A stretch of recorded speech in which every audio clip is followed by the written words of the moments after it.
आज हम एक क्वेश्चन सॉल्व करेंगे जो क्लास सेवेंथ के ट्रायंगल वाले चैप्टर से है। ठीक है, और ये बहुत ही इंपॉर्टेंट क्वेश्चन है और मज़ेदार भी है। ठीक है, आइए इस क्वेश्चन को शुरू करते हैं। तो प्रॉब्लम क्या है? Here is a triangle in which we know angle B is equal to angle C and angle A is equal to 50 degree. Can you find angle B and angle C? तो यहाँ पर क्या बोलता है कि जो एंगल बी है, हमारे ये वाला एंगल, और एंगल सी, ये दोनों इक्वल है और एंगल ए का वैल्यू 50 डिग्री है। हमसे पूछता है कि क्या हम एंगल बी और एंगल सी के वैल्यू को फाइंड आउट कर सकते हैं।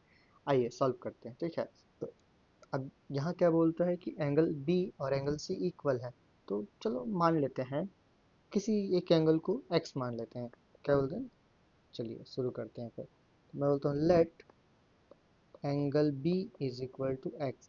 तो अगर एंगल बी एक्स है तो एंगल सी भी एक्स हो जाएगा। क्यों हो जाएगा सर? क्योंकि यहाँ पर बोला गया कि एंगल बी सी क्या है, इक्वल है। ठीक है, आप सभी को angle sum property of triangle मालूम होगा। Angle sum property of triangle क्या कहता है कि किसी भी ट्रायंगल के अंदर जितने एंगल फॉर्म होते हैं उनका सम टोटल कितना होता है, 180 डिग्री होता है। चलिए सॉल्व करते हैं। तो मैं शुरू करूंगा। Angle sum property of triangle. ठीक है, वो क्या कहता है कि जो एंगल है, यहाँ कौन कौन सा एंगल है, angle A plus angle B plus angle C, इन तीनों का टोटल कितना होगा, सम 180 डिग्री होगा। ठीक है, एंगल ए का वैल्यू कितना है, एंगल ए का वैल्यू है 50 डिग्री, तो एंगल ए की जगह हम लिखेंगे 50 डिग्री। एंगल बी को हमने मान लिया है वो एक्स है, तो उसको एक्स लिख लेंगे, और एंगल सी भी एक्स है तो दोनों एक्स लिख लेंगे और इसको सॉल्व करेंगे। ठीक है, x और x मिलके 2x हो जाएंगे और 50 डिग्री यहाँ।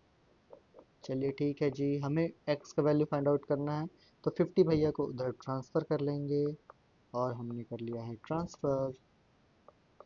ठीक है, सब्ट्रैक्ट करेंगे 180 माइनस 50 तो आएगा 130। 2x, हमें x का वैल्यू फाइंड आउट करना है। क्या हमें 2x का वैल्यू पता करना था? नहीं, हमें x का वैल्यू फाइंड आउट करना है।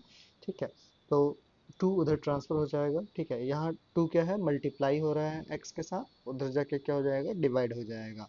तो 130/2, तो हमारा आंसर कितना आ जाएगा, 65 डिग्री।